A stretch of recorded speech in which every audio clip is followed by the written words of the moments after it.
The ache in my lower back had become a constant companion over the past month, a dull throb that intensified every time I bent to polish the mahogany surfaces at Castellanos. The restaurant's signature scent of aged wine, simmering garlic, and leather upholstery clung to my uniform, a stark reminder of the world I observed but could never truly belong to. I pressed my palm against the small of my back, feeling the familiar twinge as I straightened from wiping down yet another table in the private dining section. The metallic taste of exhaustion coated my tongue as I moved between the tables, my reflection catching in the gleaming surfaces of wine glasses and silver cutlery. Each step sent a subtle wave of nausea through me, though I'd grown expert at hiding these moments behind professional smiles and efficient movements. The weight of my secret pressed against my ribs like a held breath, 3 months along, and still undetected by my supervisors. "Harper, table 12 needs attention," called James, the floor manager, his voice carrying that familiar edge of impatience that had grown sharper since the restaurant's recent acquisition by new ownership. His dark eyes followed my movements with the scrutiny of someone always looking for reasons to cut costs. The Vitelli party specifically requested our most experienced sommelier service. My hands stilled on the tablecloth I'd been adjusting. The name Vitelli carried weight in Chicago, whispered in the same reverent tones reserved for old money and older secrets. I'd heard fragments of conversations between the senior staff about the family's influence, their connections threading through the city's most exclusive establishments, like golden wire through expensive fabric. "I'm just wait staff," I reminded James, though my pulse quickened involuntarily. The irony wasn't lost on me that I possessed more wine knowledge than anyone else in this building, my palate trained through years of study that felt like a lifetime ago. Those credentials gathering dust in storage along with everything else from my previous life. "Tonight, you're whatever they need you to be," he replied curtly, already turning away. "Mr. Castellano wants everything perfect for this dinner. No mistakes, no delays, and definitely no reason for complaints." The weight of unspoken threats hung heavy in the air between us. I nodded, smoothing my black skirt and checking that my hair remained secured in its neat bun. The private dining room occupied the restaurant's most coveted space, with floor-to-ceiling windows offering a panoramic view of the Chicago skyline. Crystal chandeliers cast warm pools of light across intimate seating arrangements, each table a small theater for the city's elite. As I approached table 12, the soft murmur of conversation grew clearer, though the words remained indistinct. 3 men sat around the circular table, their expensive suits and confident postures marking them as individuals accustomed to having their preferences anticipated rather than requested. The youngest appeared to be in his late 20s, with perfectly styled dark hair and the kind of effortless elegance that only came from generational wealth. "Gentlemen, good evening," I began, my voice steady despite the flutter of nervousness in my chest. "I understand you're interested in wine pairings for this evening's meal." The man at the head of the table looked up, and I felt the world tilt slightly on its axis. Marcus Castellano. I'd seen him only in photographs scattered throughout the restaurant's publicity materials, but those images had failed to capture the intensity of his presence. Dark hair swept back from a face that belonged in Renaissance paintings, all sharp angles and classical proportions. His eyes, a deep brown that seemed to shift between warm amber and cold obsidian depending on the light, fixed on me with an attention that made my skin prickle. "The sommelier is indisposed this evening," I continued, falling back on the explanation James had provided. "But I'd be happy to assist with your selections from our wine list." Marcus leaned back in his chair, his gaze never leaving my face. There was something predatory in his stillness, like a cat studying potential prey. "How convenient," he said, his voice carrying the faint trace of an accent that spoke of European summers and exclusive boarding schools. "Though I have to wonder about a restaurant that sends waitstaff to handle wine service for a $5,000 dinner." Heat crept up my neck, but I maintained my professional demeanor. "I assure you, sir, I'm quite knowledgeable about our wine collection.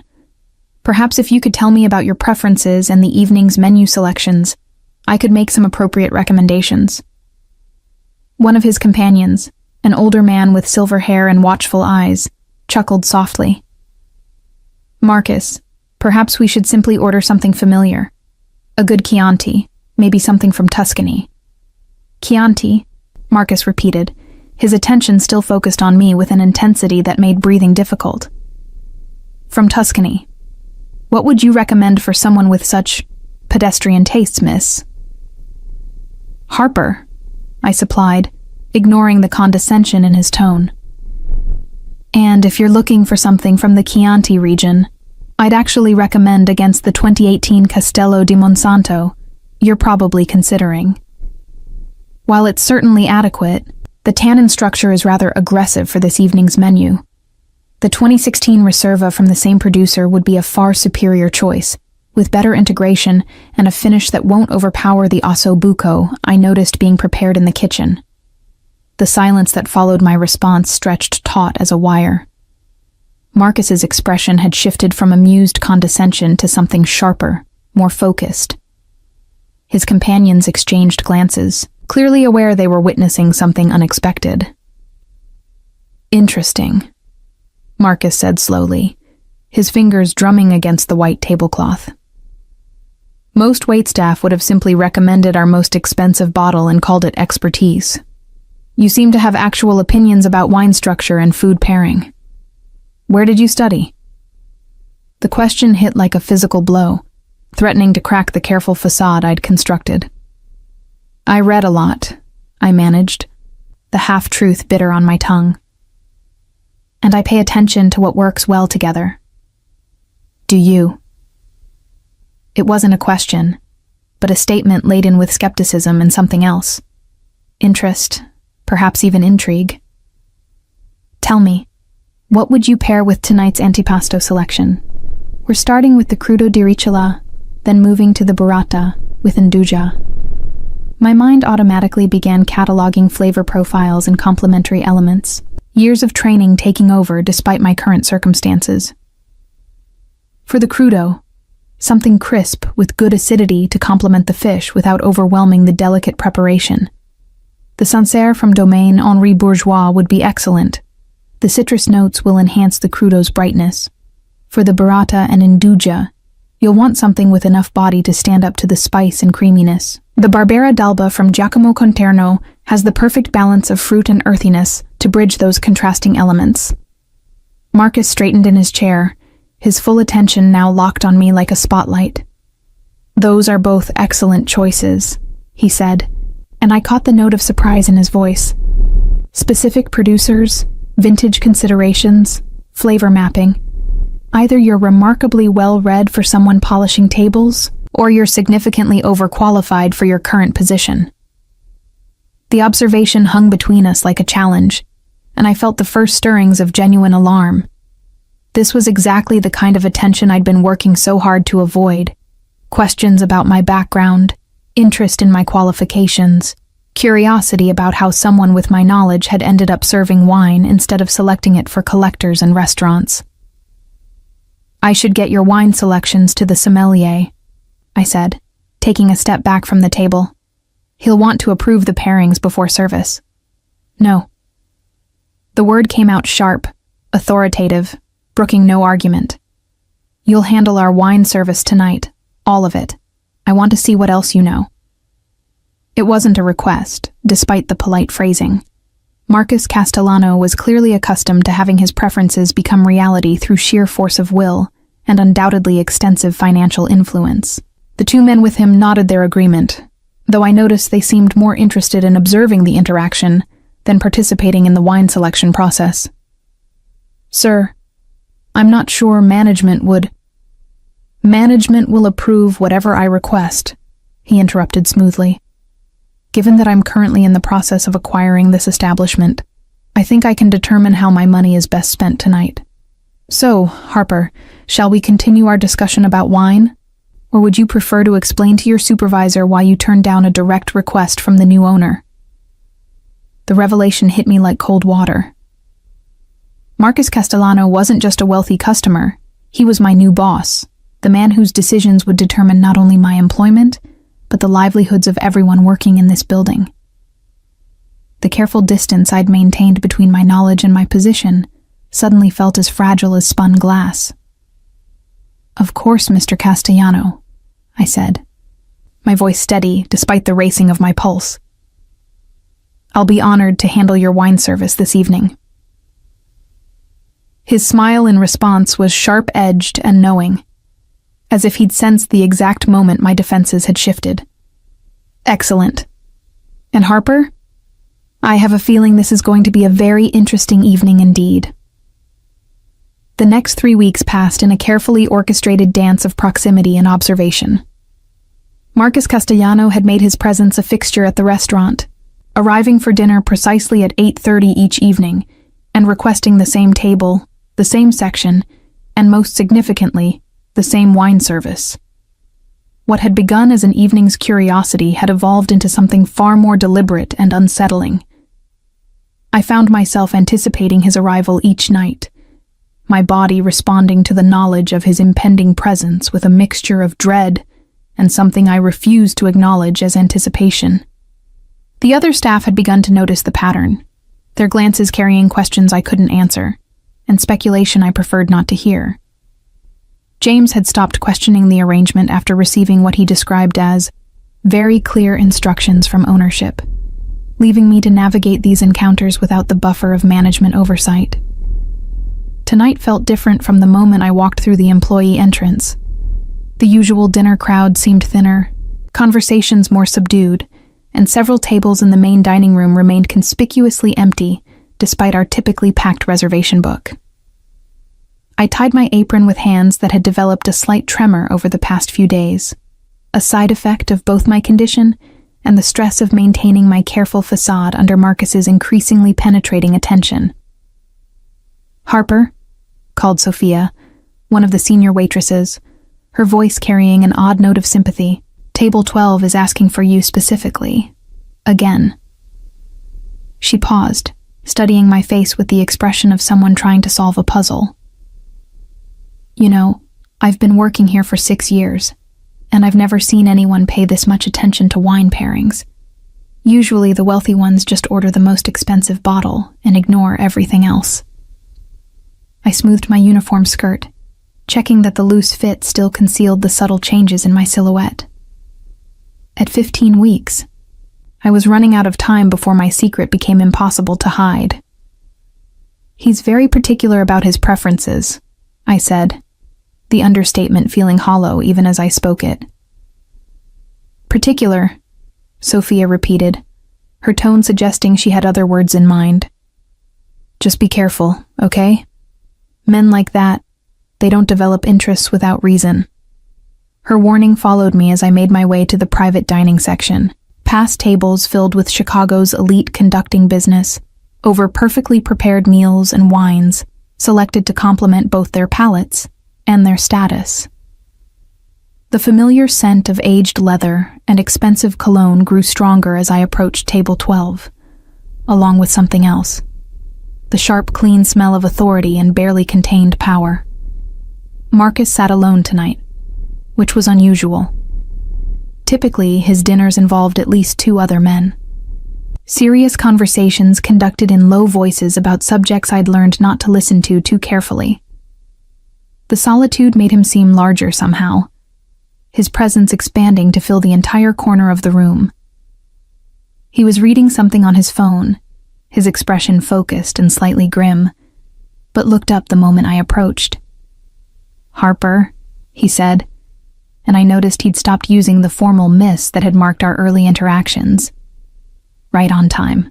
I was beginning to think you'd been reassigned to other tables." "Good evening, Mr. Castellano," I replied, maintaining the professional distance that felt increasingly artificial. "Will your associates be joining you tonight?" "No. Tonight it's just us." The phrasing made my pulse quicken. I thought it might be interesting to focus entirely on the wine selection without the distraction of business discussions. I've been thinking about our conversation last week regarding the influence of terroir on Burgundian expressions, and I'd like to continue that exploration. The conversation he referenced had been anything but casual. Marcus had ordered a flight of wines from different Burgundy producers, then proceeded to engage me in a discussion that revealed not only his own considerable knowledge, but also drew out responses that showcased exactly how extensive my training had been. I'd caught myself mid-sentence several times, realizing I was providing the kind of detailed analysis typically reserved for master sommelier examinations. "Of course," I said, reaching for the wine list, though I'd long since memorized every selection. "Did you have particular regions or styles in mind?"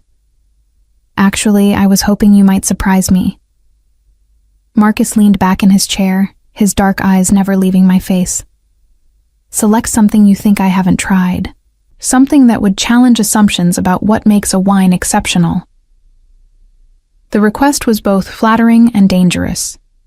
To truly surprise someone with his obvious expertise and resources, I'd need to reach deep into my knowledge base, to make connections and observations that went far beyond what any waitress should possess.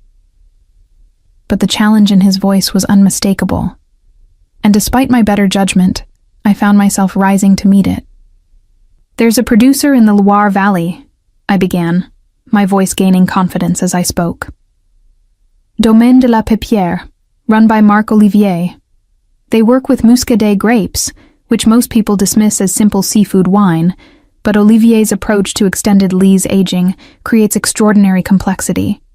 The 2019 Clos des Briors has mineral notes that taste like drinking liquid stones, with a finish that lingers for minutes rather than seconds." Marcus's eyebrows rose slightly. Muscadet from a specific vineyard block, with detailed tasting notes about lees aging and mineral expression. Most people couldn't find the Loire Valley on a map, let alone discuss the nuances of individual producers. He paused, his gaze intensifying. "You continue to surprise me, Harper." Heat crept up my neck under his scrutiny. "Wine is a passion of mine," I said, the partial truth feeling inadequate but necessary. "A passion." He repeated the word as if tasting it. "Yes, I can see that. Passion has a way of revealing itself despite our best efforts to hide it." The observation felt loaded with meaning beyond wine, making my skin prickle with awareness. "Tell me, what other passions are you hiding behind that professional demeanor?" Before I could formulate a response that wouldn't lead down dangerous paths, my phone buzzed in my apron pocket. The sound was jarring in the intimate atmosphere of our conversation, and I saw Marcus's expression shift to something harder, more predatory. "I'm sorry," I said, reaching to silence the device. "Let me get that wine selection started for you." "Answer it," Marcus said, his tone carrying an authority that brooked no argument. "Please, I insist." My hands trembled slightly as I retrieved the phone, Dr. Martinez's name displayed clearly on the screen. Missing this call wasn't an option. My next prenatal appointment was tomorrow, and any schedule changes needed immediate attention. But answering it in front of Marcus felt like stepping into a trap I couldn't see clearly. "Hello," I said, turning slightly away from the table in a futile attempt at privacy. "Ms. Harper, this is Dr. Martinez's office. We need to reschedule your appointment tomorrow afternoon. The doctor had an emergency come up, but we can fit you in Thursday morning at 9 if that works for your schedule." The words seemed to echo in the space between Marcus and me, each syllable a small revelation. I could feel his attention like heat against my back, his acute intelligence no doubt cataloging every detail of the conversation for later analysis. "Thursday morning would be fine," I managed, my voice steady despite the racing of my heart. "Thank you for calling." "Great, we'll see you then. And remember to bring your insurance information and the results from your blood work." I ended the call and turned back to Marcus, whose expression had shifted to something unreadable, but undeniably focused. The silence stretched between us like a taut wire, heavy with unspoken questions and dangerous implications. "Doctor's appointment?" he said finally, his voice neutral, but his eyes sharp with interest. "Nothing serious, I hope." "Routine checkup," I replied, the lie coming easier with practice. "Shall I get started on that wine selection?" But Marcus was no longer interested in wine. He leaned forward in his chair, his gaze traveling over my face with the intensity of someone solving a complex equation. "You know, Harper, I've been watching you for weeks now. The way you move, the way you think, the way you handle pressure. You're remarkably composed for someone working a service job, remarkably knowledgeable for someone without formal training, and remarkably careful for someone with nothing to hide." Each observation hit like a physical blow, and I felt my carefully constructed defenses beginning to crack under the weight of his attention. "I should really get that wine." "Sit down," Marcus said quietly, gesturing to the chair across from him. It wasn't a request, despite the polite phrasing. "I think it's time we had a more honest conversation." The command in his voice was unmistakable, backed by the kind of authority that came from owning not just this restaurant, but having the power to reshape my entire world with a phone call. I sank into the offered chair, my legs suddenly unsteady, and tried to prepare for whatever was coming next. "Now then," Marcus said, his smile sharp as a blade, "why don't you tell me what someone with your expertise in wine, your obvious education, and your careful attention to privacy is really doing serving tables in my restaurant?" The question hung between us like suspended judgment, and I felt the careful architecture of my new life beginning to crumble under the weight of Marcus's scrutiny. My hands found each other in my lap, fingers interlacing to hide their trembling as I searched for words that wouldn't complete my destruction.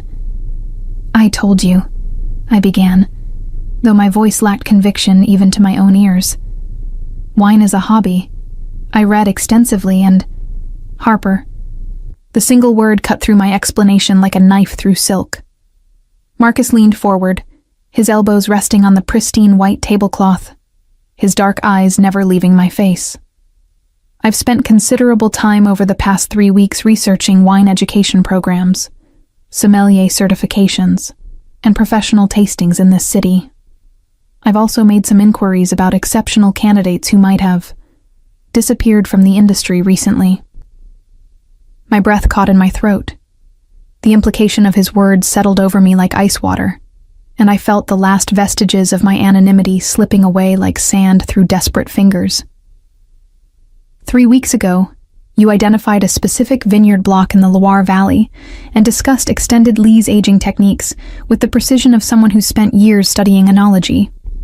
Last week, you correctly identified the vintage of a Barolo by smell alone and provided tasting notes that matched sommelier-level assessments I found in Wine Spectator. Tonight, you're receiving calls from what sounds like a medical office, and you're clearly taking great care to hide something about your personal circumstances. Each point he made felt like another nail in the coffin of my carefully constructed fiction.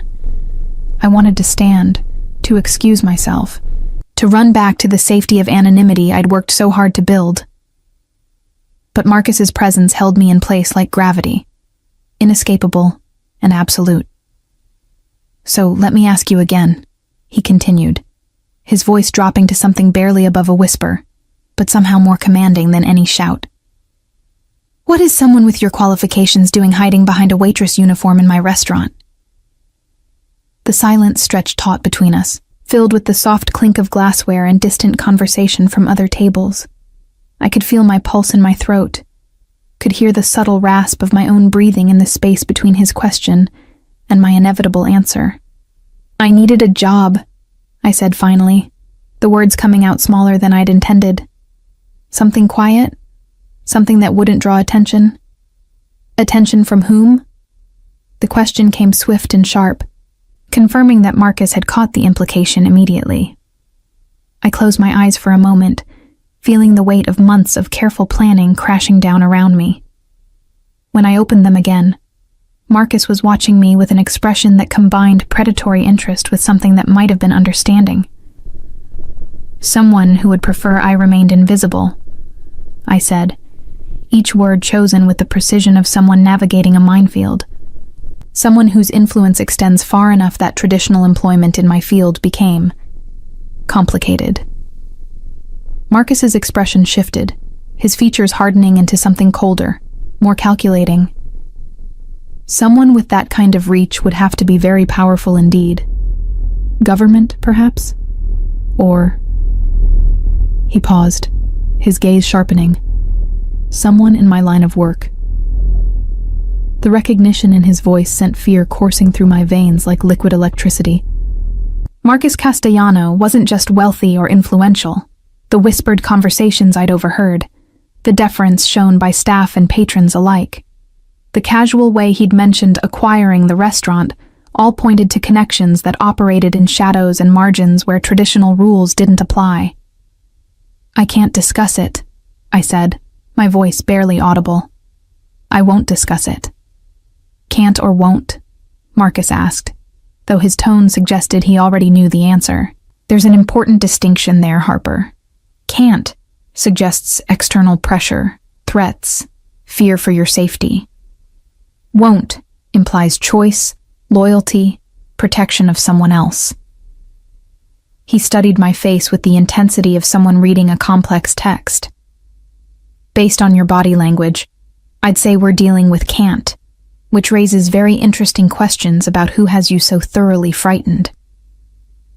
I wanted to deny his assessment, to maintain some pretense of control over my situation, but the accuracy of his observation left me speechless. Marcus had read me like an open book, had seen through months of careful performance to the truth I'd been desperate to hide. "You're pregnant," he said suddenly, the statement delivered with such certainty that I felt my carefully maintained composure finally shatter completely. "What?" The word came out as barely more than a breath. "The medical appointments, the careful way you move, the subtle changes in your posture over the past few weeks." Marcus's voice carried no judgment, only clinical observation. 15, maybe 16 weeks based on the timing of when I first noticed the adjustments, which means you were already pregnant when you started working here, already hiding from whoever sent you into this careful invisibility. Tears burned behind my eyes, though I refused to let them fall. 3 months of careful planning, of building a new identity from nothing, of creating space for myself and my child to exist safely. And Marcus Castellano had unraveled it all in a matter of weeks simply by paying attention. "Please," I whispered, the word carrying all my desperation and fear. "I just need this job. I need to stay invisible for a little while longer." "Invisible," Marcus repeated, his tone suggesting he found the concept personally offensive. "Someone with your talents, your intelligence, your expertise, hiding behind a uniform and serving wine to people who couldn't appreciate a fraction of what you bring to the experience." He paused, his gaze softening slightly. "What kind of monster puts a pregnant woman in a position where she has to choose between safety and survival?" The question hit too close to home, threatening to crack open wounds I'd been careful to keep sealed. "It's complicated," I managed. "Most interesting things are." Marcus signaled to someone beyond my field of vision, and moments later, a glass of water appeared at my elbow, along with a small plate of bread and olives. "Eat something," he said, his tone carrying the authority of someone accustomed to having his concerns for others translated into immediate action. "And then we're going to discuss how I can help you." "I don't need help," I said, automatically, though the words felt hollow even as I spoke them. "Everyone needs help, Harper. The only variable is whether they're brave enough to accept it when it's offered." Marcus's voice carried a note of finality that suggested the conversation had moved beyond negotiation. "The question isn't whether you need assistance. It's whether you trust me enough to provide it." Trust. The word felt foreign after months of relying solely on my own resources and judgment. But as I looked across the table at Marcus Castellano, seeing something in his dark eyes that might have been genuine concern beneath the predatory intelligence, I realized I was facing a choice that would determine not just my immediate future, but the safety of my unborn child. "What kind of help?" I asked, my voice barely above a whisper. Marcus's smile was sharp and satisfied, like a chess player who'd just achieved checkmate. "The kind that ensures no one can touch you or your child without going through me first. The kind that gives you back your power and your choices." He paused, his gaze intensifying. "The kind that requires absolute trust and complete honesty in return." The offer hung between us like a bridge spanning a chasm, promising either salvation or a different kind of imprisonment. But as I sat there, feeling the weight of my secrets and the exhaustion of constant vigilance, I began to understand that Marcus Castellano might be offering me something I'd thought was lost forever: the possibility of safety, and perhaps even more dangerous, the possibility of hope. 3 days later, I found myself standing in the marble-floored foyer of a penthouse apartment overlooking Lake Michigan, my meager possessions reduced to a single suitcase, and the growing realization that I'd crossed a threshold from which there would be no return. The space around me spoke of wealth so absolute it had transcended ostentation, settling instead into the quiet confidence of perfectly chosen materials and craftsmanship that would last centuries. Marcus emerged from what appeared to be a study, his phone pressed to his ear as he conducted a conversation in rapid Italian. His voice carried the same authority I'd witnessed at the restaurant, but here in his private domain, there was an additional layer of command that suggested this was where his true power resided. He gestured for me to sit on a leather sofa that probably cost more than I'd earned in the past 6 months, finishing his call with what sounded like very clear instructions about surveillance and territory. "Feeling overwhelmed?" he asked, sliding the phone into his jacket pocket and settling into the chair across from me. The question was posed casually, but his dark eyes missed nothing as they catalogued my reaction to my new surroundings. "This is temporary," I said, though the words felt like I was trying to convince myself as much as him. "Just until I can figure out something more permanent." "Harper." Marcus's voice carried that familiar note of amused patience. "We've discussed this. Temporary solutions don't address the fundamental problem of someone with enough reach to force you into hiding. Whoever you're running from isn't going to simply lose interest because you've changed apartments." The truth of his observation settled into my chest like a weight. Over the past 3 days, Marcus had demonstrated exactly how thorough his own resources could be. Within hours of our conversation at the restaurant, he'd arranged for my belongings to be moved from my cramped studio apartment, had somehow expedited a leave of absence from work that wouldn't raise questions, and had provided me with a level of security that made my previous attempts at anonymity look childishly inadequate. "You still haven't told me exactly what this arrangement entails," I said, my hands unconsciously moving to rest on my abdomen, where the subtle curve of pregnancy was becoming impossible to ignore. "What you expect in return for all this? Generosity." Marcus followed the gesture, his expression softening in a way that seemed genuine rather than calculated. "What I expect," he said slowly, "is honesty. Complete transparency about who you're hiding from and why. Full disclosure about any threats or complications that might affect your safety or that of your child." He paused, his gaze sharpening. "And trust that I'm capable of handling whatever situation drove you to take a waitressing job under an assumed name." The last point hit like a physical blow. "How did you—" Olivia Harper is a very talented sommelier who graduated from the Culinary Institute of America 3 years ago with exceptional credentials. Marcus's voice carried no accusation, only statement of fact. She completed advanced certifications in French and Italian wine regions, worked briefly at several prestigious establishments in New York, and then disappeared from the industry entirely about 8 months ago. He leaned forward, his elbows resting on his knees. "What I can't find is any record of what happened to make someone with those qualifications vanish so completely that she felt the need to serve wine under a false identity." My carefully maintained composure finally cracked completely. Hearing my real name spoken aloud after months of careful anonymity felt like being suddenly exposed under harsh light. "You hired investigators." "I hired protection," Marcus corrected, his tone suggesting the distinction was important to him. Professional investigation was simply part of assessing the scope of potential threats. I needed to know what I was dealing with before I could effectively ensure your safety. "And what did you find?" The question came out smaller than I'd intended, fear and resignation warring in my chest.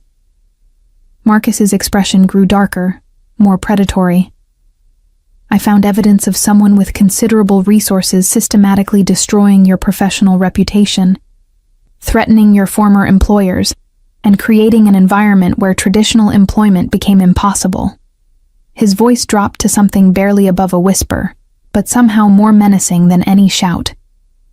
I found traces of a very sophisticated campaign designed to isolate you completely. The accuracy of his summary left me breathless. For months, I'd lived with the weight of that systematic destruction, watching helplessly as doors closed and opportunities evaporated, until hiding seemed like the only viable option.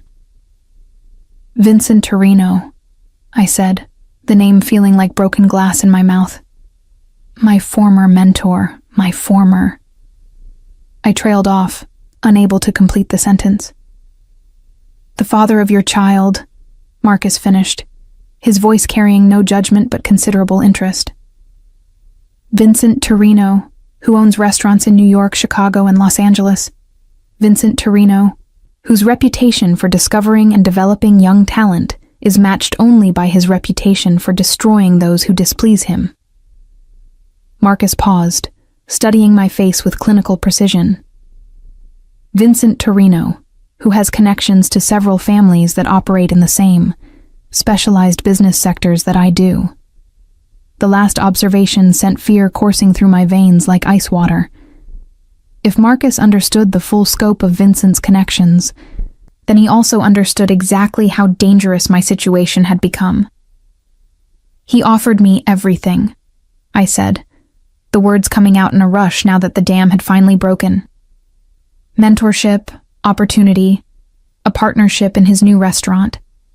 He said I had exceptional potential, that he could make me one of the most recognized sommeliers in the country. I swallowed hard, the memory of my own naivety burning like acid. What he didn't mention was that his offer came with expectations that extended far beyond professional development. Marcus's expression had grown progressively colder as I spoke, his features settling into something that reminded me of Arctic ice. Beautiful, but absolutely lethal. He forced himself on you. He said it was part of the mentorship, I whispered, the shame of my own compliance still fresh despite months of trying to process what had happened. That successful women in the industry understood how business really worked, that I needed to prove my commitment to the partnership. I pressed my hands against my eyes, trying to block out the memory of my own desperate justifications. By the time I realized what was really happening, I was already pregnant and completely dependent on his support. And when you tried to leave, he made it impossible. The words came out flat, emotionless, drained of the anger that had sustained me through the worst of it. Suddenly, no one would return my calls. Job interviews were canceled without explanation. References I'd counted on claimed they'd never heard of me. Within weeks, I went from having multiple offers to being completely unemployable in my field. Marcus stood abruptly, moving to the window that offered a panoramic view of Chicago's skyline. His posture radiated controlled fury, the kind of barely contained violence that suggested Vincent Torino had made a very serious mistake in targeting someone who would eventually come to Marcus's attention. Vincent Torino made a critical error in judgment, Marcus said finally, his voice carrying the weight of absolute certainty. He assumed that his reach was longer than mine, that his influence was more comprehensive than my own. He turned back to face me, and I saw something in his dark eyes that might have been the most dangerous thing I'd ever witnessed. He was catastrophically wrong. "What are you going to do?" I asked, though part of me was afraid to hear the answer. Marcus's smile was sharp as a blade and twice as lethal. "I'm going to make it very clear to Vincent Torino that you and your child are under my protection now. I'm going to ensure that his campaign of harassment ends immediately and permanently." He paused, his gaze softening slightly as it moved to my abdomen. "And I'm going to give you back the choices he stole from you." The promise felt too large to believe, too comprehensive to trust. But as I sat there in Marcus Castellano's penthouse, surrounded by the quiet evidence of his power and protection, I began to understand that I'd found something I'd thought was lost forever. Someone with the resources and will to stand against Vincent Torino's influence. "What does that mean for me?" I asked, my voice barely above a whisper. "What does this protection actually look like?" Marcus returned to his chair, his expression serious but not unkind. "It means you have choices again, Olivia. You can return to your career with the guarantee that no one will interfere with your professional development. You can raise your child with the security of knowing that threats and harassment are things of the past." He paused, his dark eyes searching my face. "Or you can stay here, with me, and discover what it means to be truly protected by someone who values what you bring to the world." The offer hung between us like a bridge to an entirely new life, promising safety, but also a different kind of dependency. As I looked at Marcus Castellano, seeing the genuine care beneath his predatory intelligence, I realized I was facing the most important choice of my life. The choice between independence and protection, between solitude and a connection that might be more dangerous than anything I was running from. 6 weeks had passed since I'd moved into Marcus's penthouse, and I was beginning to understand that protection came with its own form of captivity. The apartment had become a gilded cage, beautiful and secure, but increasingly suffocating as my pregnancy progressed, and my world shrank to the boundaries Marcus deemed safe. I'd gained 20 pounds, and lost most of my illusions about the simplicity of accepting help from a man whose business operated in shadows and moral ambiguity.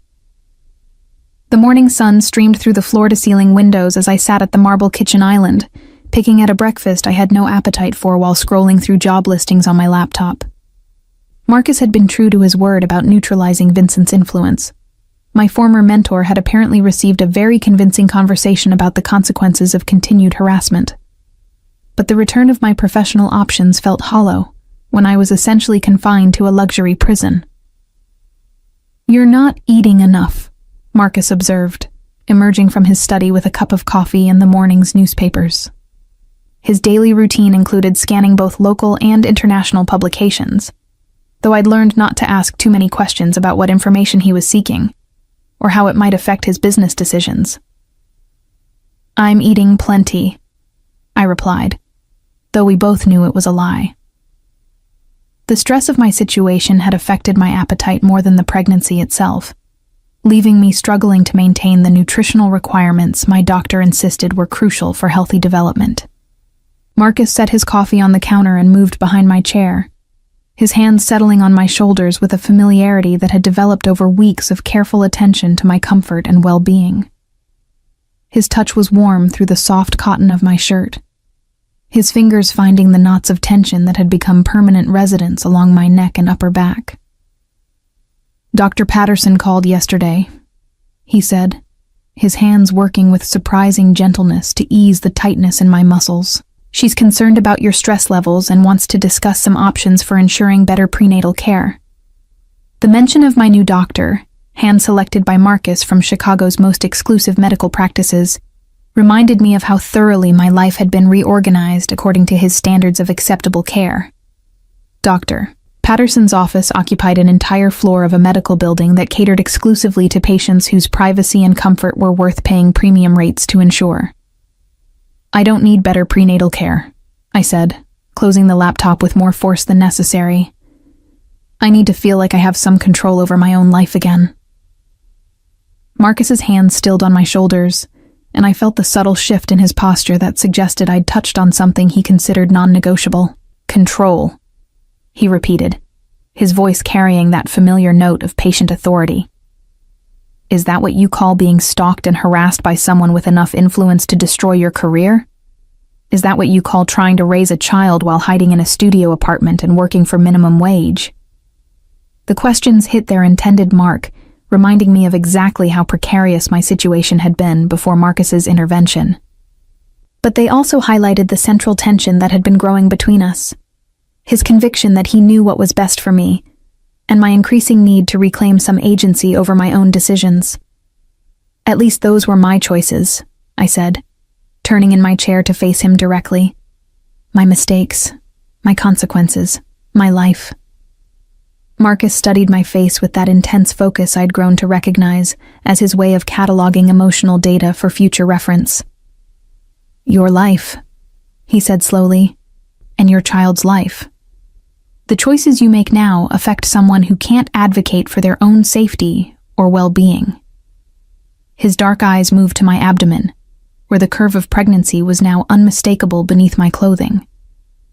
Someone who deserves better than a mother who prioritizes independence over security. The criticism stung because it carried an uncomfortable kernel of truth. My desire for autonomy did sometimes feel selfish when weighed against my responsibility to ensure my child's safety and future opportunities.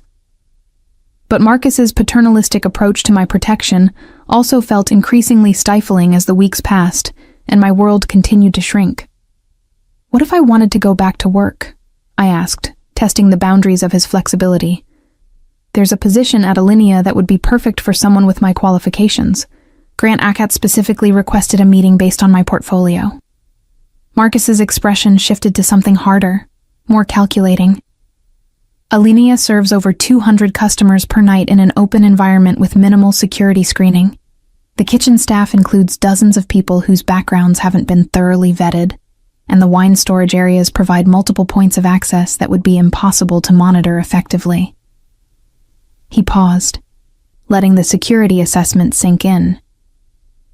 Vincent Torino has connections throughout Chicago's restaurant industry, including several people who've worked at Alinea in the past. The thoroughness of his analysis was both impressive and deeply unsettling. Marcus had clearly investigated not just the opportunity itself, but every possible angle through which my safety might be compromised. The level of thought and resources he'd devoted to cataloging potential threats was a reminder of exactly how seriously he took his role as my protector. So the answer is no, I said, though it wasn't really a question.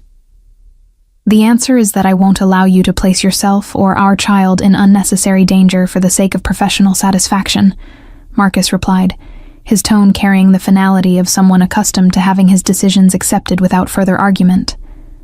Our child? The phrase stopped me cold. Since when is this your child? Marcus's expression softened, but his voice remained steady. Since I became responsible for ensuring their safety and well-being.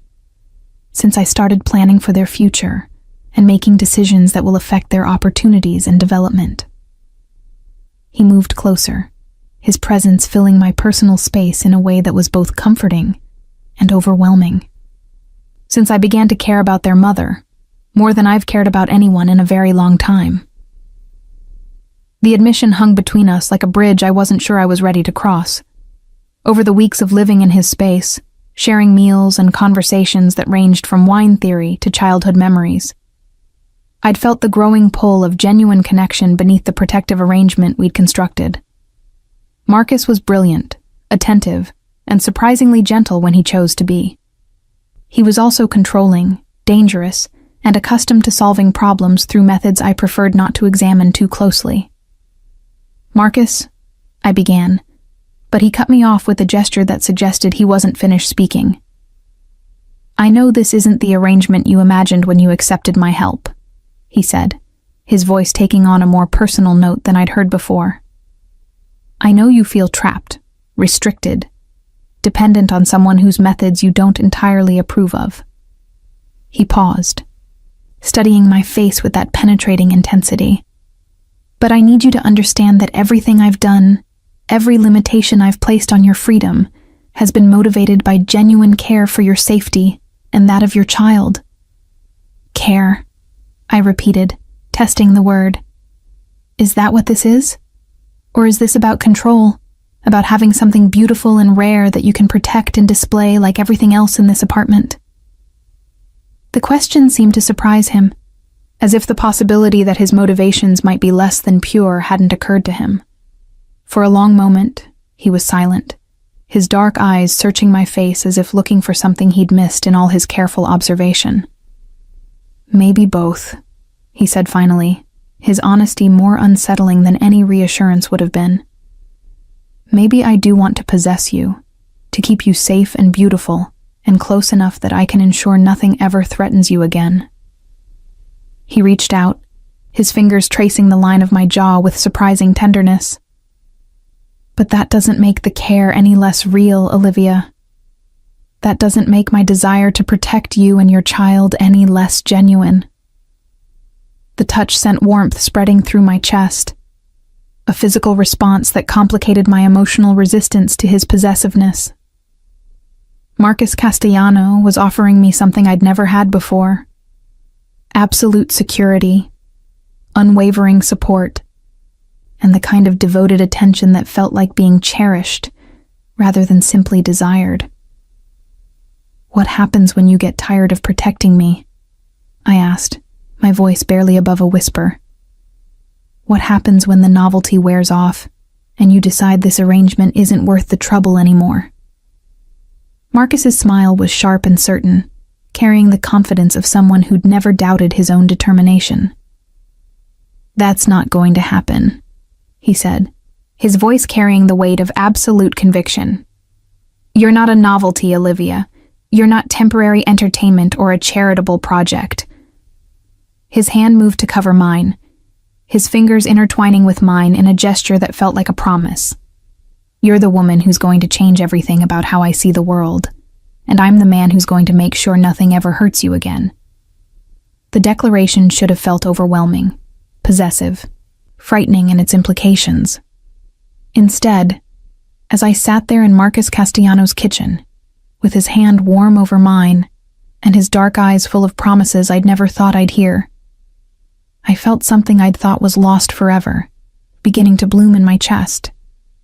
The possibility of being truly, completely safe in someone else's care. The wine cellar beneath Marcus's penthouse stretched into shadows that spoke of both passion and obsession, its climate-controlled environment housing collections that represented decades of careful acquisition and expertise that rivaled any sommelier's dreams. I'd discovered this space 3 weeks ago while exploring the building's lower levels, and it had quickly become my refuge when the weight of protection began to feel more like imprisonment than safety. Tonight, however, the cellar felt different. Marcus had followed me down here after dinner, his presence filling the space between the towering wine racks with an energy that suggested important conversations were about to unfold. At 7 months pregnant, I moved more carefully through the narrow aisles, my expanded silhouette requiring adjustments that reminded me daily of how much my life had changed since that first evening at the restaurant. 1982. Bordeaux? I said, running my fingers along the labels of a particularly impressive section. Latour, Margaux, Aubryon. This collection is worth more than most people's houses. It's worth nothing if there's no one to share it with, Marcus replied, his voice carrying an undertone I hadn't heard before. He moved closer, his presence warm in the cool air of the cellar. Wine is meant to mark occasions, to celebrate moments that matter. A collection this extensive becomes meaningless without someone who understands its significance. I turned to face him, noting the careful way he'd positioned himself between me and the cellar's exit. The gesture might have seemed casual to anyone else, but I'd learned to read the subtle signals of Marcus's protective instincts. Tonight, however, something felt different about his positioning. Less protective, more possessive. "You're not talking about wine," I observed, my hand instinctively moving to rest on my rounded abdomen where the baby had been particularly active throughout the evening. "No," Marcus admitted, his dark eyes never leaving my face. "I'm talking about the fact that Vincent Torino was seen in Chicago yesterday. I'm talking about the fact that my sources indicate he's been asking very specific questions about your whereabouts and current situation." His voice dropped to something barely above a whisper, but somehow more commanding than any shout. "I'm talking about the fact that your period of safety may be coming to an end." The revelation hit me like ice water, washing away the comfortable routine I'd built around doctor appointments, prenatal vitamins, and the gradual acceptance of Marcus's protective oversight.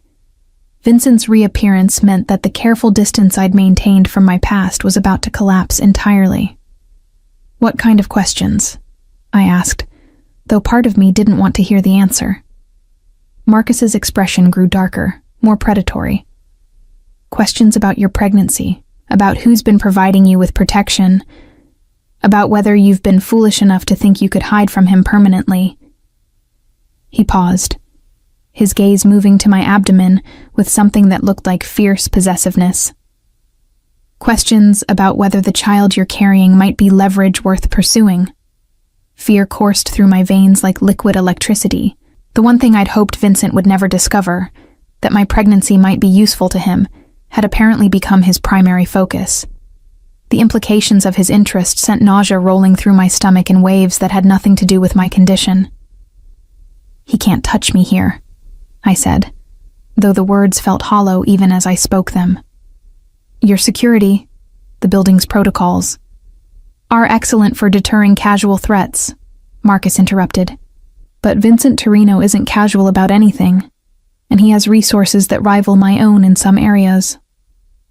His hands found my shoulders, his touch gentle but his grip firm enough to ensure I couldn't look away from what he was about to tell me. "More importantly, he has something I don't. The absolute certainty that he has a legal claim to both you and your child." The words hit me like a physical blow. "What are you talking about?" Marcus's expression grew grim, the look of someone delivering news that would shatter carefully constructed illusions. "Vincent has been building a case that you're mentally unstable, that you fled New York in a state of psychological crisis that makes you unfit to care for a child. He's prepared to petition for custody based on your abandonment of your career, your inability to maintain stable employment, and your current dependence on a man he'll characterize as dangerous and unstable." Each point of Vincent's strategy felt like another nail in the coffin of my autonomy. The systematic way he'd destroyed my professional reputation suddenly made perfect sense, not just as punishment for leaving him, but as preparation for a custody battle that would give him complete control over both my child and my future. "He can't do that," I whispered, though my voice lacked conviction. "He can try," Marcus replied grimly, and with his connections in family court, his documented attempts to help you professionally, and his ability to present himself as a stable, successful father figure, he might succeed. His hands tightened slightly on my shoulders. "Unless you have someone equally powerful willing to stand with you, someone whose resources and influence can match his own." The implication hung between us like a bridge to a future I wasn't sure I was prepared to cross. Marcus was offering me more than protection now. He was offering partnership in a battle that would determine not just my freedom, but my child's entire future. "What exactly are you proposing?" I asked, though I suspected I already knew the answer. Marcus stepped closer, his presence filling my personal space with warmth and the subtle scent of expensive cologne and underlying danger. "Marriage," he said simply. "Legal partnership that gives me standing to protect both you and your child, that provides the kind of stability and legitimacy that courts respect." His dark eyes searched my face for any sign of my reaction. "A union that makes it very clear to Vincent Torino that pursuing you means going through me." The proposal should have felt overwhelming, rushed, like a solution that created more problems than it solved. Instead, as I stood there in Marcus's wine cellar, surrounded by treasures accumulated over years of patient dedication, I found myself considering the offer with something approaching relief.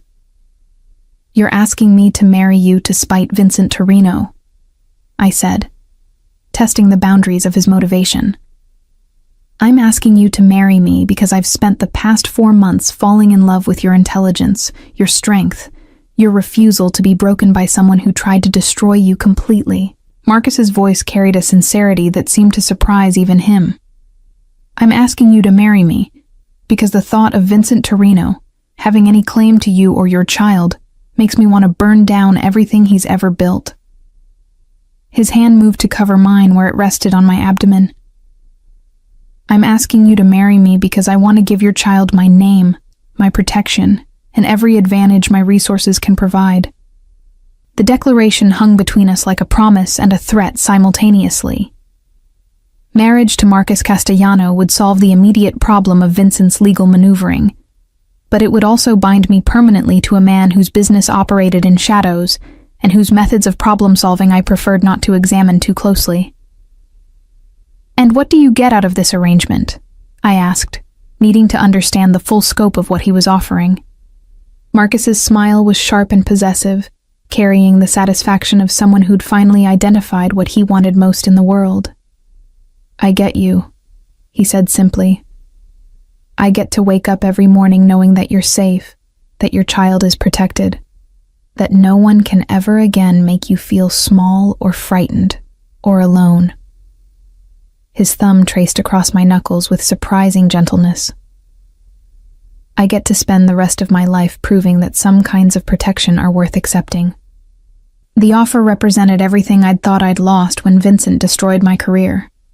Security, partnership, the possibility of building something meaningful with someone who valued what I brought to the relationship. But it also represented a different kind of surrender. Not to fear and intimidation, but to care and devotion that might be equally consuming.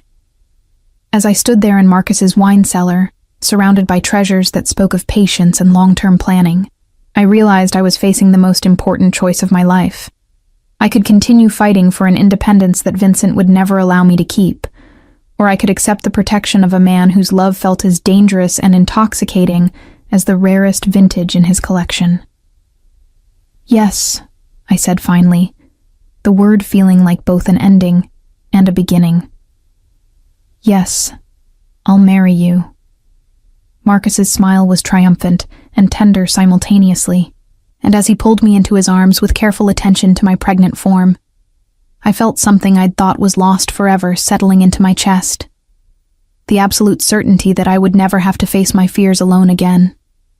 3 months later, I stood in the kitchen of our penthouse, our home now, legally and emotionally, watching Marcus prepare breakfast while our daughter slept peacefully in her bassinet nearby. Lucia had arrived 2 weeks early, as if eager to enter a world where she was already completely cherished and protected. The morning sun streamed through windows that no longer felt like barriers, but like frames for a life I'd never imagined possible. Vincent Torino had withdrawn his custody petition the day after our wedding announcement appeared in the Chicago Tribune, apparently deciding that challenging Marcus Castellano's legal claim to his family wasn't worth the inevitable consequences. "She's going to wake up hungry soon," Marcus observed, glancing at our daughter with the expression of wonder that had become his default whenever he looked at her. "She's going to wake up safe," I replied, the words carrying weight that only someone who'd feared for their child's future could fully appreciate. Marcus moved behind my chair, his hands settling on my shoulders in the gesture that had become our morning ritual. "Safe," he agreed, his voice carrying the satisfaction of promises kept. "Loved, protected, and surrounded by people who will move mountains to ensure she has every opportunity to become exactly who she's meant to be."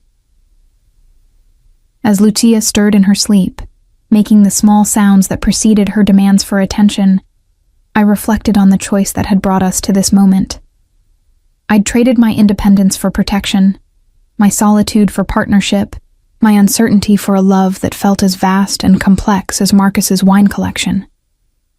It hadn't been the future I'd planned, but it was the future I'd chosen. And as Marcus lifted our daughter from her bassinet with the gentle confidence that had become second nature to him, I knew it was exactly the future we all deserved. 5 years had passed since that first evening when Marcus Castellano had challenged my knowledge of wine and inadvertently unraveled the careful anonymity I'd constructed around my shattered life. Now, as I stood in the tasting room of Harper Castellano Vineyards, watching the morning sun paint golden streaks across rows of meticulously tended vines stretching toward the Napa Valley horizon, I marveled at how completely my world had transformed. The vineyard had been Marcus's wedding gift to me. Not just the property itself, but the opportunity to build something entirely our own, removed from the shadows of his Chicago operations and the wine counterfeiting network that had ultimately led to my mentor's downfall. What had begun as a gesture of love had evolved into something far more significant. A legitimate empire that showcased everything I'd learned about wine, while providing Marcus with the kind of clean, respectable business he'd never imagined wanting. "Mama, the grapes are turning purple." Lucia's voice carried across the tasting room as she pressed her face against the floor-to-ceiling windows, her breath fogging the glass as she watched the harvest crews moving through the vineyard with practiced efficiency. At 4 years old, she possessed an uncanny ability to identify the subtle changes that marked each stage of the growing season, as if her palate had inherited my sensitivity to the nuances that made great wine possible. "That means they're almost ready," I replied, moving to stand beside her and placing my hand on her dark hair, so like her father's in color and texture, but with my stubborn cowlick that refused to be tamed. "In a few more weeks, we'll pick them and begin the process of turning them into wine." "Like the bottles in Daddy's special room?" she asked, referring to the climate-controlled cellar Marcus had constructed beneath our house, where he'd relocated the most precious portions of his Chicago collection. "Exactly like those," I confirmed, though I knew it would be years before the wines we were producing here would achieve the complexity and value of the vintages Marcus had spent decades acquiring. Still, early reviews from wine critics had been promising, and our small batch releases were developing the kind of following that suggested Harper Castellano might eventually earn a place among Napa's most respected producers. The sound of footsteps on the hardwood floors announced Marcus's arrival, though I'd sensed his presence before he entered the room. After 5 years of marriage, I'd developed an acute awareness of his movements and moods, just as he'd learned to read the subtle signals that indicated my thoughts and concerns. The connection between us had deepened far beyond the protective arrangement that had brought us together, evolving into something that felt as essential as breathing.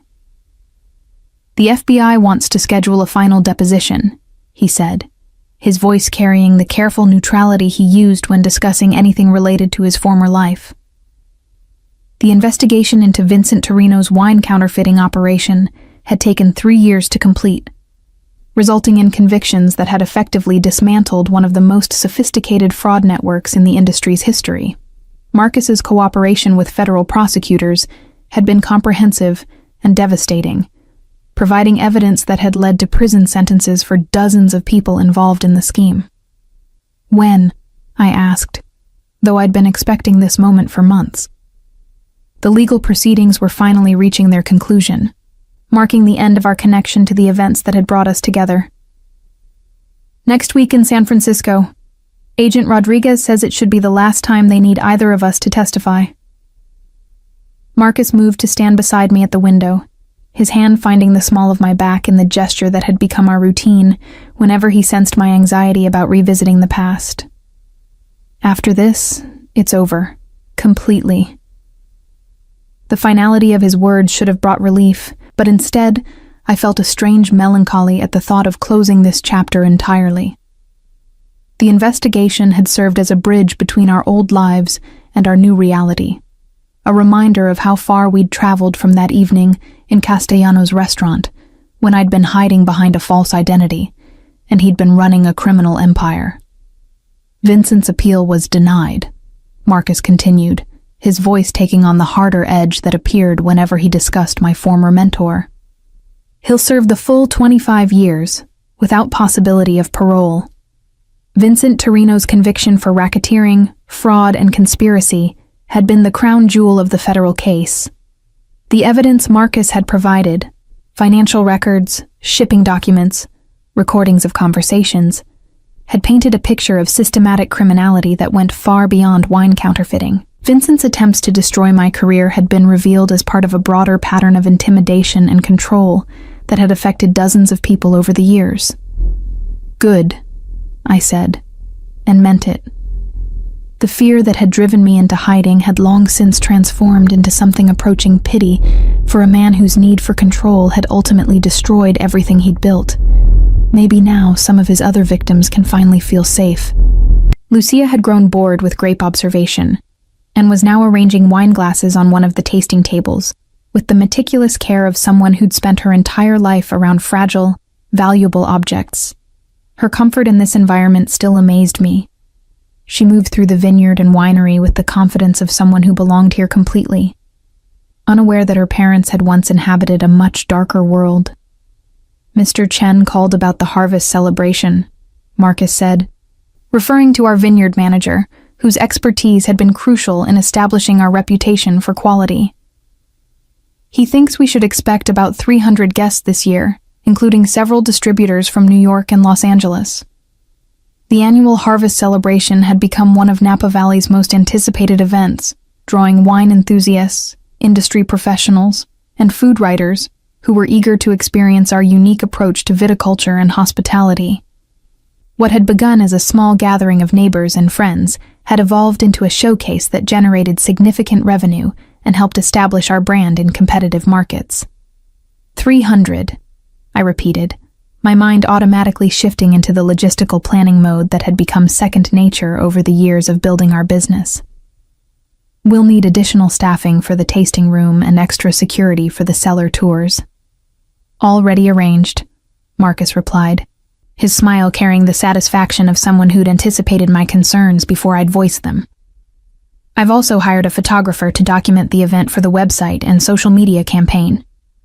The business aspects of wine production had surprised me with their complexity and depth.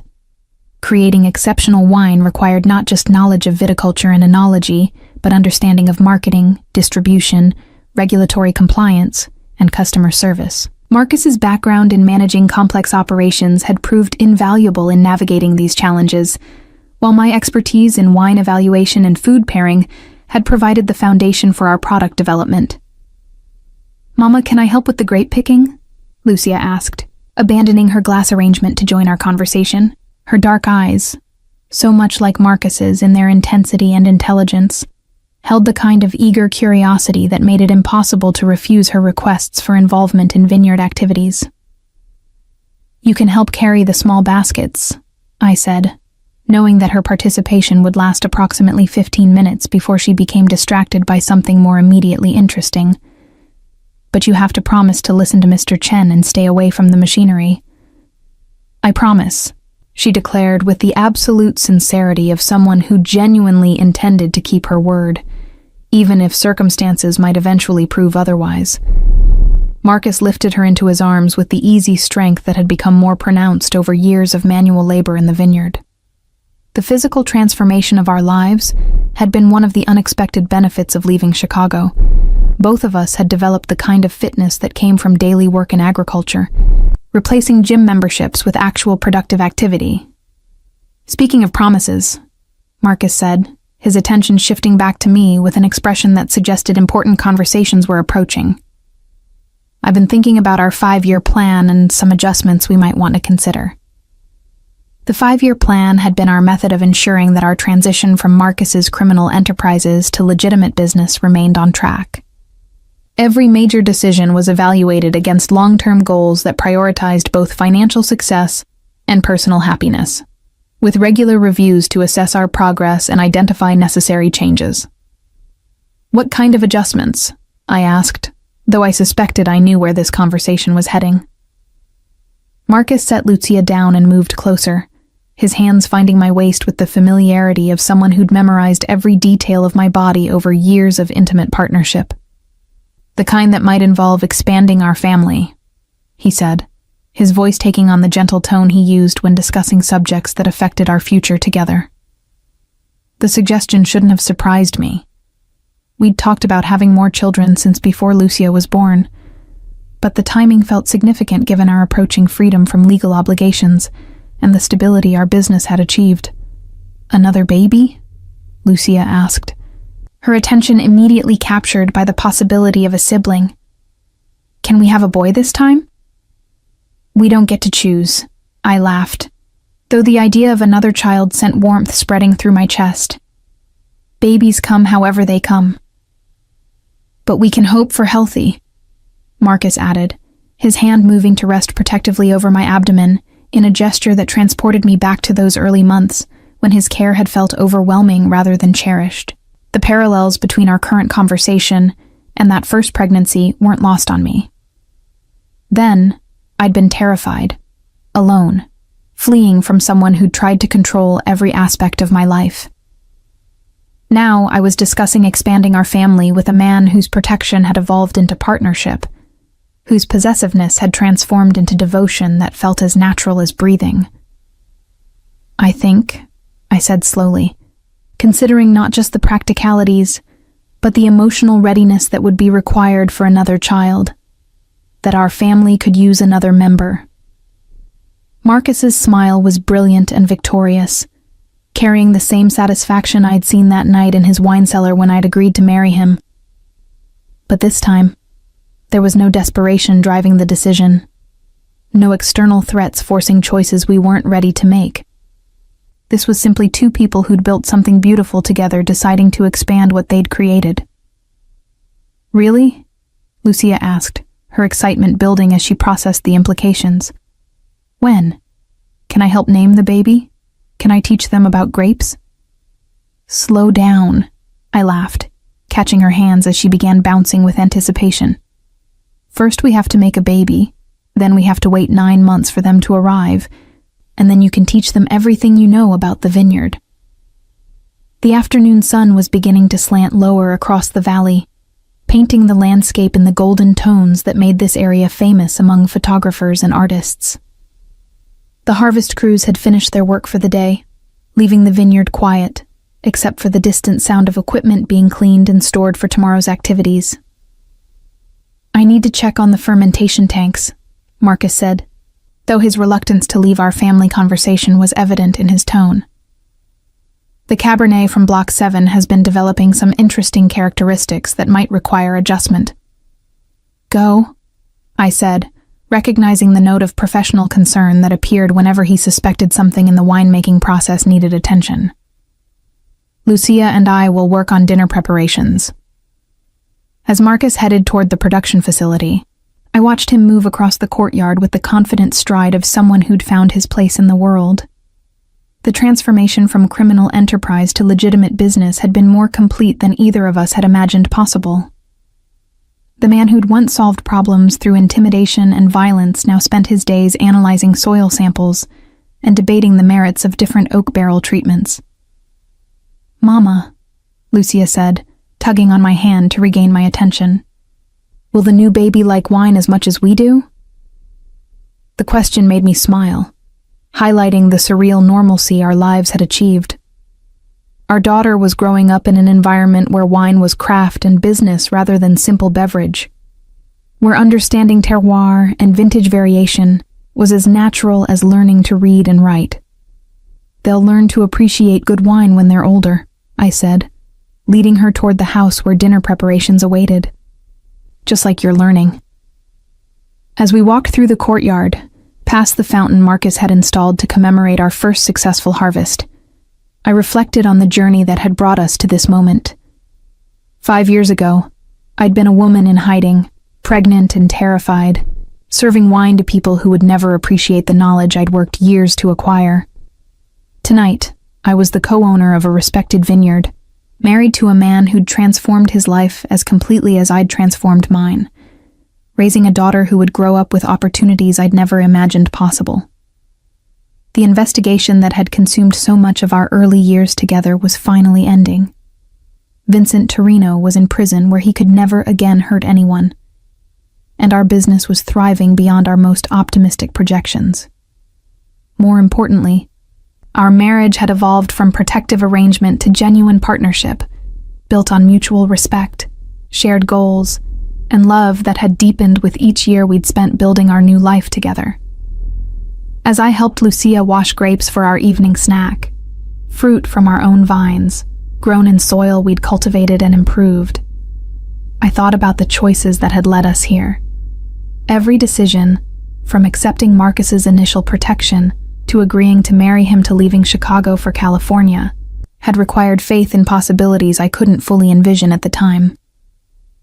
Now, as the sun set over Harper Castellano vineyards, and my husband returned from the production facility with dirt under his fingernails and satisfaction in his eyes, I understood that the best wines and the best lives required patience, attention, and willingness to trust in processes that couldn't be rushed or controlled. We'd taken the raw materials of our damaged past and transformed them into something rich, complex, and worth preserving.